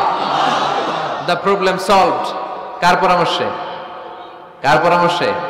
স্ত্রীর পরামর্শে। আল্লাহর হাবিব সাল্লাল্লাহু আলাইহি ওয়াসাল্লাম কারোর সাথে কথা না বলে বের হয়ে নহর করলেন, নিজের মাথার চুল ফেলে দিলেন। এই দৃশ্য যখন সাহাবারা দেখলো যে নবী এটা করেছে, আর বসে থাকা যায় না। ৩বার আদেশ করার পরেও আমরা অনেক আবেগ দেখিয়েছি, আর আবেগ নয়, আমার নবী যাই করেছে আমরা তাই করব। ১৪০০ সাহাবা পশু জবাই করা শুরু করে দিল, মাথার চুল ফেলে দিয়ে হালাল হয়ে গেল। আওয়াজ করে পড়েন সুবহানাল্লাহ। তার মানে মাঝে মাঝে নারীদের পরামর্শেরও দরকার আছে না নাই? এজন্য একা একা সিদ্ধান্ত নেবেন না, নারীদের কাছ থেকেও পরামর্শ নেবেন। আল্লাহর হাবিব সাল্লাল্লাহু আলাইহি ওয়াসাল্লাম নারীদের পরামর্শের গুরুত্ব দিয়েছেন। মাঝে মাঝে জুনিয়রদের পরামর্শ নিতে হয়, ছোট্ট বাচ্চাদের পরামর্শ নিতে হয়। ছোট্ট বাচ্চাদেরকে বোকা মনে করবেন না, ছোট্ট ছেলে মেয়েদেরকে বোকা ভাববেন না, ওদের মাথায় বুদ্ধি আছে। মাঝে মাঝে জুনিয়ররা সিনিয়রদেরকে হারায় দেয়, আছে না নাই? আল্লাহর হাবিব সাল্লাল্লাহু আলাইহি ওয়াসাল্লামের একটা বৈশিষ্ট্য ছিল, তিনি কিছু খেলে খাওয়ার পরে বন্টন করলে কোন দিক দিয়ে করতেন? আওয়াজ করে বলেন না, ডান দিক থেকে। একবার তিনি দুধ খেলেন, দুধ খেয়ে বন্টন করবেন, কিন্তু ডান দিকে দাঁড়িয়ে ছিল একটা ছোট্ট ছেলে আর বাঁ দিকে মুরব্বী সাহাবারা। আল্লাহর হাবিব সাল্লাল্লাহু আলাইহি ওয়াসাল্লাম এই ছোট্ট ছেলের কাছ থেকে অনুমতি চাইলেন। তার মানে ছোট্টদেরও পরামর্শের দরকার আছে না নাই? আল্লাহর হাবিব বললেন, আতাআযানু লি আন উ'তিয়া হাউলা, আমার স্বভাব হলো খাবার বন্টনের সময় ডান দিক থেকে করি, কিন্তু এখন ডান দিকে তুমি ছোট্ট মানুষ, বাম দিকে বয়স্ক সাহাবারা, তুমি যদি অনুমতি দাও তোমার আগে বয়স্ক সাহাবাদেরকে দিয়ে আমি খাবার বিতরণ করতে চাই। ছোট্ট ছেলেটা বলল, ইয়া রাসূলুল্লাহ, লা উসিরু বিনাসিবি মিনকা হাদান, আপনার এই বরকতের জিনিস আমি অন্য কাউরে দিতে চাই না, আমার ভাগেরটা আমি আগে খাইতে চাই। যেহেতু হিসাবে আমি পাই, আমারে আগে দেন, আমি দিব না। সুবহানাল্লাহ পড়েন। সে যেহেতু রাজি হয় নাই, আল্লাহ রাসূল সাল্লাল্লাহু আলাইহি ওয়াসাল্লাম দিতেও পারে নাই। আল্লাহর হাবিব সাল্লাল্লাহু আলাইহি ওয়াসাল্লাম দুধের পেয়ালাটা মুরব্বীদের হাতে না দিয়ে ছোট্ট বাচ্চার হাতে তুলে দিয়েছে। চিল্লায় পড়েন আল্লাহু আকবার। তাহলে ছোট্ট বাচ্চাদের পরামর্শের দলিল আছে না নাই? আল্লাহ রাসূল সাল্লাল্লাহু আলাইহি ওয়াসাল্লাম একবার ওয়াজ করতেছেন, সহিহ বুখারীর বর্ণনা। আল্লাহর হাবিব সাল্লাল্লাহু আলাইহি ওয়াসাল্লাম বললেন, ইন্না মিনাশ শাজারি শাজারা, এক ধরনের গাছ আছে, লা ইয়াসকুতু ওয়ারাকুহা, যেই গাছের পাতা কোনোদিন ঝরে না, পাতা পড়ে না, একটা গাছ আছে। মাসালুহা কামাসালিল মুসলিম, এই পাতার দৃষ্টান্ত মুসলিমের দৃষ্টান্ত একই। হাদিসুনি মা হিয়া, দেখি তো কোন সাহাবী বলতে পারে এটা কোন গাছ? আল্লাহর হাবিব বললেন, এমন একটা গাছ আছে যেই গাছের কোনো পাতা ঝরে না, এই পাতার দৃষ্টান্ত, গাছের দৃষ্টান্ত, মুমিনের দৃষ্টান্ত একরকম। ফাহাদ্দিসুনি মা হিয়া, কে আছো বলতে পারো এটা কোন গাছ? কেউ পারে না। সাহাবারা মনে করছে এটা মরুভূমির কোন একটা গাছ হবে। কেউ বাড়ির পাশে যে খেজুর গাছ আছে এটা খেয়াল করে নেই, সবাই চলে গেছে অন্য গাছের দিকে। ক্যাকটাস, গুলমলতা, মরুভূমির রেয়ার যে গাছগুলো আছে, দুর্লভ দুষ্প্রাপ্য গাছগুলো তারা এক একজন একটার পর নাম বলতে আরম্ভ করলো। আল্লাহ রাসূল সাল্লাল্লাহু আলাইহি ওয়াসাল্লাম বললেন হয় নাই, একজন বলে একটা, আল্লাহর হাবিব বললেন হয় নাই। সবশেষে কেউ যখন পারে না, আল্লাহ রাসূল সাল্লাল্লাহু আলাইহি ওয়াসাল্লাম বললেন ইন্নাহা নাখলা, এটা খেজুর গাছ। এটা কি গাছ? সবাই বলেন কি গাছ? খেজুর গাছ। কেউ পারে নাই। ওয়াজ শেষ, নসিহত শেষ, সবাই বাড়ি ফিরে যাচ্ছে। সাইয়েদনা ওমর ফারুক রাদিয়াল্লাহু তাআলা আনহু উনি ওনার ছেলে আব্দুল্লাহ ইবনে ওমরকে নিয়ে যাচ্ছে। আব্দুল্লাহ ইবনে ওমর হঠাৎ করে বললেন, আব্বা, আল্লাহ রাসূল যখন জিজ্ঞেস করেছিল এটা কোন গাছ, আমি কিন্তু জানতাম এটা খেজুর গাছ, আমি কিন্তু জানতাম। ওমর ফারুক বললেন, বলো নাই কেন? আব্দুল্লাহ ইবনে ওমর বলেন, আব্বা আপনি পারেন না, আমার চাচা আবু বকর পারে না, মুরব্বী সাহাবারা কেউ পারে না, আমি মাঝখান দিয়ে কেমনে বেয়াদবি করি? সুবহানাল্লাহ পড়বেন না? ওমরে ফারুক বললেন, বলো কি? তুমি যদি আজকে বিশ্বনবীর সামনে উত্তরটা দিতে পারতা, আমার ছেলে উত্তর দিতে পেরেছে, এটা জেনে আমার বুকটা এত বড় হয়ে যেত। ও আব্দুল্লাহ, কেন তুমি বললা না? আজকে কেউ প্রশ্নের উত্তর করতে পারে নাই, তুমি যদি বিশ্বনবীর সামনে দাঁড়িয়ে প্রশ্নের উত্তর করতে পারতা, আমার বুকটা এত বড় হয়ে যেত। কেন বললা না? তুমি বললে আমি বড্ড খুশি হয়ে যেতাম। সুবহানাল্লাহ পড়েন। তার মানে মাঝে মাঝে জুনিয়ররা সিনিয়রদেরকেও হার মানায় দেয়, এরকম আছে না নাই? এজন্য পরামর্শ করবেন, অবশ্যই পরামর্শ করবেন। সাইয়েদনা ওমর ফারুক যখন খলিফা, তিনি মুরব্বীদের মিটিং এ একটা ছোট্ট বাচ্চাকে রাখতেন, অল্প বয়স্ক এক সাহাবী, ওই সাহাবীর নাম আব্দুল্লাহ ইবনে আব্বাস রাদিয়াল্লাহু তাআলা আনহু। মুরব্বীরা মনে কষ্ট পেলেন, কিরে এই ছেলের সমান নাতি আছে আমার ঘরে, আমার নাতি আছে এই ছেলের সমান, এই ছেলেকে কেন রাখে? ওমর ফারুক বললেন, একদিন দেখাই দিব আপনাদেরকে কেন রাখি। ওমর ফারুক একদিন সবাইকে বললেন, ইদা জাআ নাসরুল্লাহি ওয়াল ফাতহ ওয়া রাআইতান নাসা ইয়াদখুলুনা ফি দীনিল্লাহি আফওয়াজা। এটা কোন প্রেক্ষাপটে নাজিল হয়েছে আপনারা কে জানেন বলেন তো? এক সাহাবী বললেন, এই সূরা দ্বারা বোঝানো হয়েছে আমাদের যখন বিজয় অর্জিত হবে তখন যেন আমরা বেশি বেশি আল্লাহর প্রশংসা করি। ওমর ফারুক বললেন, উত্তর হয় নাই। আরেক বয়স্ক সাহাবী বললেন, আমাদেরকে রব্বুল আলামিন বড় বড় শহর বিজয়ের ব্যাপারে আদেশ দিয়েছে, এই সূরা দ্বারা আমি এটা বুঝেছি। ওমর ফারুক বললেন, হয় নাই। কেউ যখন উত্তর করতে পারে নাই, ওমর ফারুক বললেন, ও আব্দুল্লাহ ইবনে আব্বাস, তুমি এই সূরার ব্যাপারে কি জানো? আব্দুল্লাহ ইবনে আব্বাস বলেন, হুয়া আজালু রাসূলিল্লাহ, এই সূরা দ্বারা বিশ্ব নবীর আগাম মৃত্যুকে বোঝানো হয়েছে। ইদা জাআ নাসরুল্লাহি ওয়াল ফাতহ, নবী হে যখন বিজয় আসবে, আল্লাহর পক্ষ থেকে সাহায্য আসবে, ওয়া রাআইতান নাসা ইয়াদখুলুনা ফি দীনিল্লাহি আফওয়াজা, আপনি দেখবেন দলে দলে বানের পানির মতো লোকজন কালিমার ছাতার নিচে প্রবেশ করতেছে। তো সবাই যখন কালিমা পড়ে মুসলমান হয়ে যাবে, সবাইকে মুসলমান বানানোই ছিল বিশ্বনবীর মিশন। মিশন যখন কমপ্লিট, নবী থাকার পৃথিবীতে আর দরকার নাই। এই সূরা দ্বারা আল্লাহ বুঝিয়েছেন বিশ্বনবী পৃথিবীতে আর বেশি দিন বেঁচে নাই। চিল্লায় বলেন ঠিক কিনা? ওমর ফারুক ডেকে বললেন, আব্দুল্লাহ মারহাবা, মারহাবান বিকা ইয়া আব্দুল্লাহ ইবনে আব্বাস। ও আব্দুল্লাহ ইবনে আব্বাস, মাশাআল্লাহ তাবারাকাল্লাহ, কেউ সঠিক উত্তর না দিতে পারলেও তুমি সঠিক উত্তর দিয়েছো। তুমি এই সূরার ব্যাপারে যতটুকু জানো আমিও জানি ততটুকু। পড়েন সুবহানাল্লাহ। তুমি সঠিক উত্তর দিয়েছো। এই হাদিসগুলো প্রমাণ করে মাঝে মাঝে জুনিয়ররা সিনিয়রদেরকেও হারিয়ে দেয়। চিল্লায় বলেন ঠিক কিনা? এজন্য মাঝে মাঝে বাচ্চা ছেলেদেরও পরামর্শের দরকার আছে না নাই? ঘরে সুখ নাই, শান্তি নাই, কারণ পরামর্শ করেন না তো। আব্বা আম্মার পরামর্শ নেন, স্ত্রীদের পরামর্শ নেন, ছেলে মেয়েদের পরামর্শ নেন। গুরুত্বপূর্ণ সিদ্ধান্ত নেওয়ার আগে পরামর্শ করে সিদ্ধান্তগুলো নেওয়ার দরকার আছে না নাই? পরামর্শ করে ফ্যামিলি মিটিং এ যদি আমরা সিদ্ধান্ত নেই, ওই সিদ্ধান্তে বরকত দিবে কে? আওয়াজ করে বলেন, ওই ঘরটারে বরকতময় করে কে? কয়টা গেল? 7টা। 8 নাম্বার হচ্ছে প্রত্যেকটা ঘরে এক একটা পারিবারিক পাঠাগার গড়া চাই। একটা শোকেস বানাবেন, ওখানে ইসলামী বইগুলো রাখবেন, ইসলামী সাহিত্যগুলো রাখবেন, তাফসিরগুলো রাখবেন, হাদিসের বইগুলো রাখবেন। একটা পারিবারিক পাঠাগারের দরকার আছে না নাই? কোরআনের প্রথম আয়াত হয়েছে পড়ো। কোরআনের প্রথম আয়াত কি? আল কোরআনের প্রথম বাণী পড়ো, আল হাদিসে নবীর কথা পড়ো। আল কোরআনের প্রথম বাণী পড়ো, আল হাদিসে নবীর কথা পড়ো। পড়ে পড়ে শেখো শিখে শিখে তুমি তোমার নিজের জীবন গড়ো। পড়েন আমিন। কোরআনের প্রথম কথা কি? ইকরা, পড়ো। কোরআনের প্রথম কথা কি? ইকরা বিসমি রাব্বিকাল্লাযী খালাক, খালাকাল ইনসানা মিন আলাক, ইকরা ওয়া রাব্বুকাল আকরাম আল্লাযী আল্লামা বিল কলম, আল্লামাল ইনসানা মা লাম ইয়ালাম। পড়েন সুবহানাল্লাহ। পড়ো তোমার প্রভুর নামে যিনি তোমায় শিখিয়েছেন। Read in the name of your Lord who has created. পড়ো, পড়ার কোনো বিকল্প নাই, আপনার পড়তেই হবে। বেঁচে আছেন পড়েন, সুস্থ তো পড়েন, অসুস্থও পড়েন, মরে যাচ্ছেন তখনও পড়েন, পড়তে পড়তে মরেন। ও মিয়া, মরার সময় পড়ার দরকার আছে না নাই? মরার সময় পড়বেন লা ইলাহা ইল্লাল্লাহ মুহাম্মাদুর, এটা না পড়লে হবে? তার মানে মরার সময় পড়তে হবে। চিল্লায় বলেন ঠিক কিনা? তাহলে সুখী, সমৃদ্ধ, আলোকিত একটা পরিবার গড়ার 8 নম্বর পয়েন্ট হচ্ছে একটা ফ্যামিলি লাইব্রেরি। প্রত্যেকটা ঘরে একটা পাঠাগার থাকা চাই। আজ থেকে এই যে 2019 সালের শেষ রজনী, 2020 সাল শুরু হবে আর ঘন্টাখানিক পরেই আমরা এই সিদ্ধান্ত যেন নেই যে আমাদের প্রত্যেকের ঘরে আমরা যেন ছোট্ট করে একটা পাঠাগার বানাই। ওখানে যেন বিভিন্ন ধরনের বই, বিভিন্ন ধরনের বইয়ের কালেকশন রাখি। বই কিনুন, বই পড়ুন, প্রিয়জনকে বই উপহার দিন। বই কিনে কেউ কোনোদিন দেউলিয়া হয় নাই, ঠিক কিনা? পড়তে রাজি আছেন তো? এই যে কোরআনের বঙ্গানুবাদ পাওয়া যায় না এখন, কথা বলেন। স্মার্টফোনের ভেতরে আল কোরআন নামে বাংলায় কোরআনের একটা অ্যাপস পাওয়া যায়, কথা বলেন। পাওয়া যায় কি যায় না? আজকে থেকে এই অ্যাপসটা ডাউনলোড করে প্রতিদিন 1 আয়াত, 2 আয়াত, 3 আয়াত করে পড়া শুরু করে দেন। বাঁচতে হলে পড়তে হবে, বাঁচতে হলে জানতে হবে, ঠিক কিনা?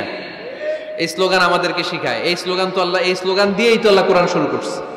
ইকরা বিসমি রাব্বিকাল্লাযী খালাক। বাঁচতে হলে জানতে হবে, বাঁচতে হলে পড়তে হবে, পড়ার কোনো বিকল্প নাই। আওয়াজ করে বলেন ঠিক কিনা? সুজানগরের ভাইয়েরা, মোবাইলের অ্যাপসের ভেতরে আমরা কোরআন রাখতে রাজি আছি তো সবাই? হাদিসের অ্যাপস ডাউনলোড করতে রাজি আছি তো? বাস রাজি আছি, ডাউনলোড করে রাইখা দেবো, আর কেউ পড়বো না নাকি? হ্যাঁ, প্রতিদিন একটা আয়াত হলেও যেন আমরা পড়ি। আল্লাহ যা বলা দরকার সব বলে দিয়ে গেছে, নতুন করে আর কিছু বলবে না। আমরা যেন পড়াশোনা করি, আমরা যেন একটা পাঠাগার বানাই। আবারও কখনো আসার সুযোগ হলে আমি জিজ্ঞেস করবো, যদি আমার মনে থাকে, যে আপনাদের পাঠাগার আছে কার কার ঘরে। সেদিন সবার হাত তুলতে হবে। এমনি পারা যাবে তো? আল্লাহ তুমি তৌফিক দাও। কয়টা গেল? 8টা।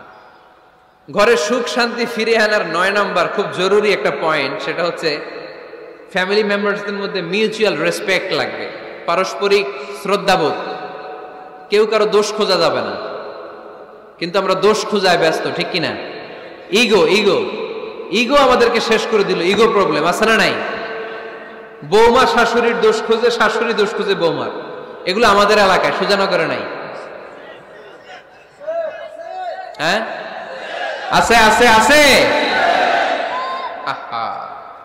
ফ্যামিলিটা জাহান্নামের টুকরা হয়ে গেছে। বউ শাশুড়ি দেখতে পারে না, শাশুড়ি বউ দেখতে পারে না, আছে না নাই? এর কারণটা কি শুনি, বলেন। 3টা উত্তর নিব এখান থেকে। একজন বলেন যে বৌমা শাশুড়ির পিছনে লাইগা থাকে, আর শাশুড়ি বৌমার পিছনে লাইগা থাকে। বৌমা শাশুড়ির ছায়া দেখতে পারে না, শাশুড়ি বৌমার ছায়া দেখতে পারে না। কারণটা কি? একজন এদিকে আওয়াজ করে। আত্মসম্মানের কারণে। তার মানে ইগো, ইগো প্রবলেম। এদিকে একজন। ইসলামের জ্ঞান নাই, মাশাআল্লাহ। আর এদিকে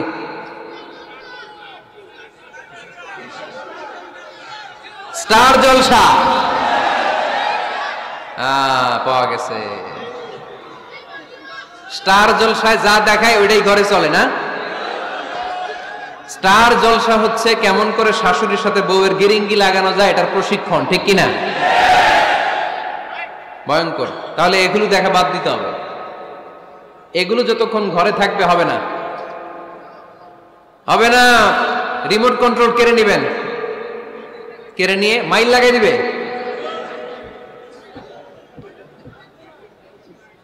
একটা ক্ষুধার্ত বাঘ 1 মাস খায় নাই, তারপরে হরিণের মাংস পাইছে। ওই বাঘের বুঝ দিলেও বাঘের কাছ থেকে হরিণের মাংস টেনে নেওয়া যায়, কিন্তু আমাদের মা বোনদের হাত থেকে হিন্দি সিরিয়ালের জন্য টিভির রিমোট কন্ট্রোল কেড়ে নেওয়া যায় না। দিবে না রিমোট কন্ট্রোল। তো এই জন্য আপনাদের কথা অনুযায়ী এই জি বাংলা স্টার জলসা হিন্দি সিরিয়াল হচ্ছে বৌমা শাশুড়ির গিরিঙ্গি বা দ্বন্দ্বের প্রধানতম কারণ। তাহলে হিন্দি সিরিয়ালকে ঝাড়ু পেটা করে বের করে দিতে হবে। এগুলোর সাথে মুসলিম পরিবারের কোনো সম্পর্ক।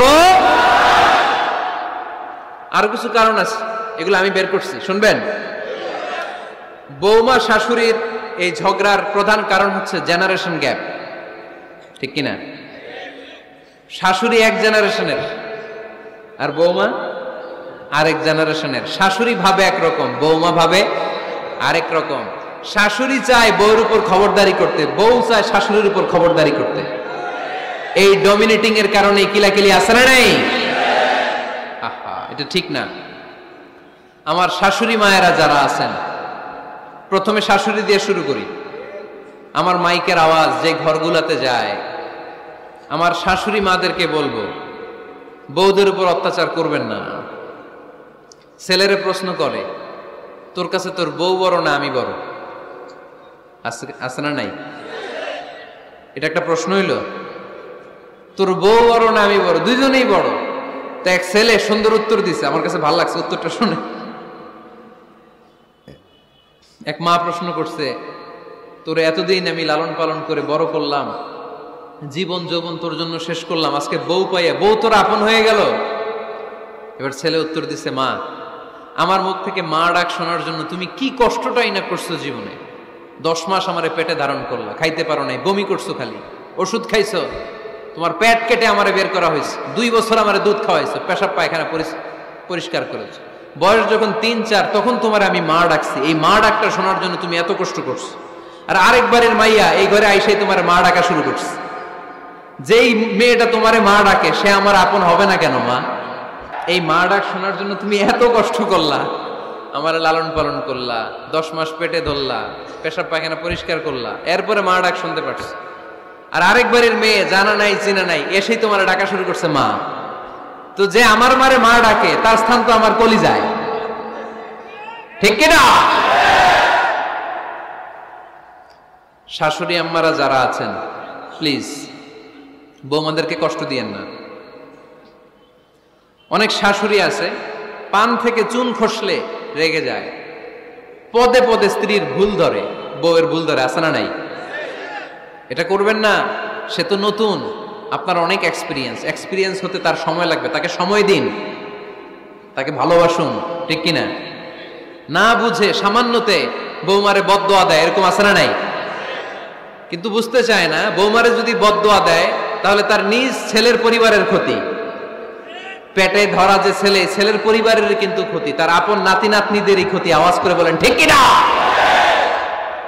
বৌমাকে বদদোয়া দিয়েন না। বৌমাকে নিজের মেয়ের মতো দেখবেন। সমাধান আমি দিচ্ছি, কেমন দেখতে হবে? নিজের মেয়ের মতো। নিজের মেয়ে সকালে ঘুম থেকে ওঠে 11টা, ওইটা সমস্যা নাই। বৌমা কেন উঠলো না, ওইখানেই ঝামেলা, আছে না নাই?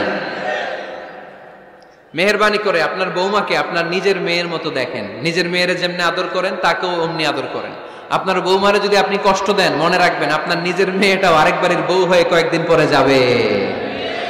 আপনি যা যা করবেন আপনার মেয়েকেও তারা ওই রকম কষ্ট দিয়ে বাড়িতে ফিরিয়ে দিবে। চিল্লায় বলেন ঠিক কিনা? খবরদার, টিট ফর ট্যাট। ইট্টি মারলে পাটকেলটি খেতে হয়। এজন্য শাশুড়ি আম্মা জানারা যারা আছেন, বৌমার সাথে খারাপ আচরণ করবেন না মেহেরবানি করে।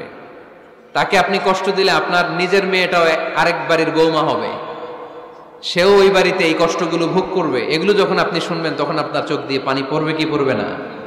পড়বে। এবার আসেন বৌমার কথা বলি। বৌমা যারা আছেন মেহেরবানি করে, বৌমা যারা আছেন মেহেরবানি করে আপনার শাশুড়ি আম্মাকে নিজের মায়ের জায়গায় রাখবেন। আপনার বাড়ি ছেড়ে নতুন বাড়িতে আসছেন, তো এটাই তো আপনার বাড়ি। আপনার মা রেখে দিয়ে নতুন মা পাইছেন, এটাই তো আপনার মা। তো ওনাকে মায়ের জায়গায় বসাতে আপনার সমস্যাটা কোথায়? বৌমারা খেয়াল রাখবেন, আপনি আপনার শাশুড়ির সাথে যে আচরণটা করতেছেন, আপনার শেষ বয়সে আপনার ছেলের বিয়ে দেওয়ার পরে যে বৌমাটা আসবে ওই আচরণই আপনাকে ফিরিয়ে দিবে। The nature has its own return. প্রকৃতির একটা মাইর আছে, এটা শেষ মাইর, এটা শেষ খেলা। প্রকৃতির খেলা বড় খেলা। আপনি আপনার শাশুড়ির সাথে যে আচরণ করবেন, আপনার শেষ বয়সে আপনি একদিন শাশুড়ি হবেন, এটা মাথায় রাখবেন। ওই আচরণই আপনি ফিরে পাবেন। আওয়াজ করে বলতে হবে, ঠিক কিনা? এজন্য 9 নম্বর পয়েন্টস হচ্ছে মিউচুয়াল রেসপেক্ট। সবাই যেন সবাইকে ভালোবাসি। দোষ ছাড়া মানুষ নাই, সবার দোষ আছে। আমরা যেন একে অন্যের দোষ না খুঁজি। বৌমারা, আপনাদের কানে যদি আমার মাইকের আওয়াজ যায়, অল্প কিছু টেকনিক অবলম্বন করলে আপনি আপনার শাশুড়ির মন জয় করতে পারবেন। শাশুড়িরা আসলে বেশি কিছু চায় না, আগের জামানার মানুষ তো, এদেরকে ওইভাবে হাত করতে হবে। মাঝে মাঝে একটু শাশুড়ির মাথায় তেল দিয়ে দিন, চুলে তেল দিয়ে দিবেন আর কি, মাঝে মাঝে চুল আশ্রয় দিবেন, এগুলো কিন্তু খুব পছন্দ করে শাশুড়িরা। ওনার প্রেশারটা একটু মেপে দিবেন, ডায়াবেটিক্সের ওষুধটা খাইলো কিনা সময় মতো খোঁজ নিবেন, কি পছন্দ করে খেতে একটু রান্না করে দিবেন। যেই বক্তার ওয়াজ শুনতে পছন্দ করে ওই বক্তার ওয়াজগুলো ডাউনলোড করে শাশুড়ি আম্মাকে দিবেন, ইসলামী বই দিবেন। দেখবেন বয়স্ক নারীরা মাহফিল যেতে খুব পছন্দ করে, ওয়াজ শুনতে খুব পছন্দ করে, নবীদের কাহিনীগুলো শুনতে পছন্দ করে। বসায় বসায় একটু কাহিনীগুলো শোনাবেন। বাইরে বেরোলে জিজ্ঞেস করেন, আম্মা আপনার কিছু লাগবে কিনা। আর একটা টিপস আছে, চুল যখন আশ্রাবেন আর শাশুড়ির মাথায় যখন তেল দিয়ে দিবেন, তখন অতীতের কথা জিজ্ঞেস করেন। দেখবেন অতীতের স্মৃতিতে হারিয়ে গিয়েছে আপনার শাশুড়ি। কি জিজ্ঞেস করবেন জানেন? জিজ্ঞেস করবেন, আম্মা জান, মুক্তিযুদ্ধের সময় আপনার বয়স কত ছিল? ওই সময় মুক্তিযুদ্ধের সময় আপনাদের এলাকায় কি কি হয়েছিল মা? আরেকটা প্রশ্ন করবেন, মা বিয়ের সময় আপনি কেমন ছিলেন? ওই দিন দেখবেন বুড়ি আর বুড়ি নাই, জুয়ান হয়ে গেছে। ওই দিন বলবে, মা আমি অনেক সুন্দরী ছিলাম, আমার মাথায় অনেক চুল ছিল, আজকে নাই। আমগো গ্রামে আমার সাথে সুন্দরী মাইয়া ছিল না। অতীতের স্মৃতিতে, স্মৃতি হাতড়াতে হাতড়াতে তিনি হারিয়ে যাবেন। জিজ্ঞেস করবেন যে, মা শীতকালে আপনাদের দেশে কি পিঠা বানাতেন, আপনি যখন ছোট ছিলেন আপনার বাপ চাচারা কি করতো? এগুলো জিজ্ঞেস করলে উনি স্মৃতির পাতা হাতড়াতে হাতড়াতে চোখ দিয়ে দাঁড় দাঁড় করে ওনার পানি ঝরতে শুরু করবে। আপনার জায়গায়, ওনার হৃদয়ের মনি কোঠায় এমন জায়গায় পৌঁছবে, আপনার ছাড়া উনি কিছুই বুঝবে না। বৌমারা, এই অল্প কিছু টিপস অবলম্বন করে আপনারা আপনাদের শাশুড়ির মনকে জয় করতে পারেন। শাশুড়ি বৌমার দ্বন্দ্ব আমরা চাই না। আমরা চাই শাশুড়ি বৌমাকে নিজের মেয়ের মতো জানো, আর বৌমার শাশুড়িকে আপন মায়ের মতো ভালোবাসুক, ঠিক কিনা? এই মিউচুয়াল রেসপেক্টই পারে শাশুড়ি বৌমার দ্বন্দ্বকে দূর করতে, আর ঘরটারে শান্তি টুকরা বানাতে। আওয়াজ করে বলেন, ঠিক কিনা? কয়টা গেল? আর আছে কয়টা? দোয়া করবেন একে অপরের জন্য। দোয়া, সাইয়েদনা ইব্রাহিম ফ্যামিলির জন্য দোয়া করতেন, রব্বি জাআলনি মুকিমাস সালাতি ওয়া মিন যুররিয়াতি রব্বানা ওয়া তাকাব্বাল দুআ। ও আল্লাহ, আপনি আমার নামাজ কায়েমকারী বানান, আমার কলিজার টুকরা সন্তান ইসমাইলকেও নামাজ কায়েমকারী বানান। আমার দোয়াটা আপনার দরবারে আপনি কবুল করে নেন। সুবহানাল্লাহ পড়েন। রব্বানা ইন্নী আসকানতু মিন যুররিয়াতি বিওয়াদিন গায়রি যী যারইন ইনদা বাইতিকাল মুহাররাম। ও আল্লাহ, আমার সন্তান সন্ততি, আমার ফ্যামিলিকে ধুধু মরুপ্রান্তর এই উপত্যকার মধ্যে তোমার কাবা ঘরের সামনে রেখে গেলাম, তাদেরকে তুমি নামাজ কায়েমকারী বানিয়ে দিও। গোটা বিশ্বের সব মানুষের অন্তর আমার ফ্যামিলির দিকে আল্লাহ তুমি ঝুঁকিয়ে দিও। ওয়ারযুকহুম মিনাস সামারাত, ফলমূল দিয়ে আল্লাহ তুমি তাদেরকে রিজিকের ব্যবস্থা করে দিও। তার মানে সব নবীরা তাদের পরিবারের সদস্যদের জন্য দোয়া করতেন কি করতেন না? আবার কোরআন আমাদেরকে শিখালো, রব্বানা হাব লানা মিন আজওয়াজিনা ওয়া মিন যুররিয়াতিনা কুররাতা আ'য়ুন ওয়াজআলনা লিল মুত্তাকিনা ইমামা। ও আল্লাহ, এমন নেককার সন্তান, এমন নেককার স্ত্রী আপনি আমাকে দান করেন যাদের দিকে তাকালে আমার চোখ দুইটা ঠান্ডা হয়ে যায়। চক্ষু শীতলকারী স্ত্রী দেন। বিয়ে যাদের হয় নাই, ইয়াং ছেলেরা এই দোয়াটা করবা। বিয়ের জন্য দোয়ার দরকার আছে না নাই? প্রতিদিন এই দোয়া করবা, আল্লাহ এমন স্ত্রী দেন, এমন জীবন সঙ্গিনী আপনি আমাকে দেন, এমন লাইফ পার্টনার দেন যার দিকে তাকালে আমার চোখ জুড়িয়ে যায়। এমন সন্তান আল্লাহ আপনি আমার ফ্যামিলিতে দেন যাদের দিকে চাকালে আমার চোখ দুইটা ঠান্ডা হয়ে যায়। নেককার সন্তান, নেককার স্ত্রী আল্লাহর কাছে দোয়া করে চেয়ে নিতে হয়। তাহলে ফ্যামিলি মেম্বার একে অপরের জন্য দোয়ার দরকার আছে না নাই? বাবা দোয়া করবে ছেলের জন্য, ছেলে করবে বাবার জন্য, মা দোয়া করবে মেয়ের জন্য, মেয়ে করবে মায়ের জন্য, ভাই করবে বোনের জন্য, বোন করবে ভাইয়ের জন্য। দোয়ার দরকার আছে না নাই? দোয়া করবেন সবাই সবার জন্য। তাহলে সুখী পরিবারের ফর্মুলা এই আলোচনায় আমরা 10টা পয়েন্ট শুনলাম। কয়টা? ভুলে গেছে। কয়টা? 1 নাম্বার কি ছিল? 1 নাম্বার কি ছিল? সালাম সালাম হাজার সালাম সকল শহীদ স্মরণে আমার হৃদয় রেখে যেতে চাই তাদের স্মৃতির চরণে। পড়েন আমিন। তাহলে ঘরে শান্তি আনার 1 নাম্বার মাধ্যম, আওয়াজ করে উত্তর দিতে হবে। 1 নাম্বার মাধ্যম কি? সালাম দিন, সালামতে থাকুন। জান্নাতি আমেজ যদি ঘরের মধ্যে পেতে চান, সালাম দিন। সালাম মানে শান্তি। সালাম দেই না, এজন্য ঘরে শান্তিও নাই। 1 নম্বরে সালাম। 2 নম্বরে হচ্ছে মূর্তি টুর্তি ছবি এগুলো টাঙিয়ে রাখা যাবে, হিন্দি সিরিয়াল উলঙ্গ দৃশ্য এগুলো দেখা যাবে, তাহলে ঘরে শান্তি দিবে কে? 3 নাম্বার, ঘরে নামাজ পড়তে হবে মাঝে মাঝে। ফরজ নামাজ মসজিদে পড়ে ঘরে এসে সুন্নাহ নফলগুলো, অথবা তাহাজ্জুদের সময় জামাতে নামাজ। The family that prays together stays together. যে ফ্যামিলি একসাথে সালাত পড়ে ওই ফ্যামিলি ভাঙে না। ওই ফ্যামিলির পুরো সদস্যদের মধ্যে শান্তি সম্প্রীতি দিয়ে এই সমৃদ্ধি বাড়িয়ে দেয় কে? 4 নাম্বার, একসাথে খাবার খাবেন। 5 নাম্বার, একে অপরকে কোরআন তেলাওয়াত করে শোনাবেন। ফজরের পরটা যেন হয় কোরআনের সুমধুর ধ্বনি দিয়ে মুখরিত আমাদের ঘর। স্ত্রীর কোলে মাথা রেখে কোরআন তেলাওয়াত করবেন। মাসে একটা সূরা নির্ধারণ করে মুখস্থ এবং তাদাব্বুরে কোরআন বুঝবার চেষ্টা করবেন। 6 নাম্বার, বেড়াতে যাবেন। জাফলং, কক্সবাজার, হাকালুকি, হাওরে যেয়ে হারিয়ে যাবেন সবাই। 7 নাম্বারে গুরুত্বপূর্ণ সিদ্ধান্ত নিতে ফ্যামিলি মিটিং করুন। সেক্ষেত্রে স্ত্রী সন্তান সবার পরামর্শের মতামতের গুরুত্ব দিন। 8 নাম্বারে পারিবারিক পাঠাগার গড়ে তুলুন, পড়ার অভ্যেস গড়ে তুলুন, নতুন নতুন বই কিনুন, বই মেলায় যান। সুজানগরে, সিলেটে, মৌলভীবাজারে কোনো বই মেলা হয় কখনো? ওখানে যাবেন, বই কিনেন, বই পড়েন, প্রিয়জনকে বই উপহার দিন। 9 নাম্বার, কেউ কারো দোষ খুঁজবেন না। একে অপরের দোষ না খুঁজে একে অপরকে ভালোবাসতে শিখুন। শাশুড়ি বৌমার যে দ্বন্দ্ব আর সংঘাত এগুলোর নিরসন হয়ে যাবে অচিরেই, ঠিক কিনা? 10 নাম্বার পয়েন্ট হচ্ছে একে অপরের জন্য দোয়া করুন। সবাই সবার জন্য দোয়া করলে ঘরটারে সমৃদ্ধ করে দিবে কে?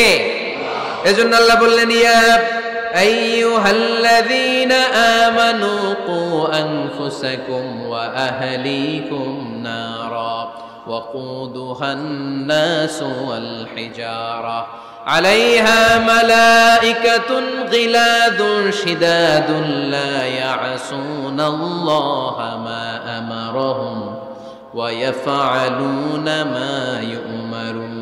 সুবহানাল্লাহ পড়েন। ওহে বিশ্বাসীরা, নিজেরাও জাহান্নামের আগুন থেকে বাঁচো, পরিবারকেও জাহান্নামের আগুন থেকে বাঁচাও।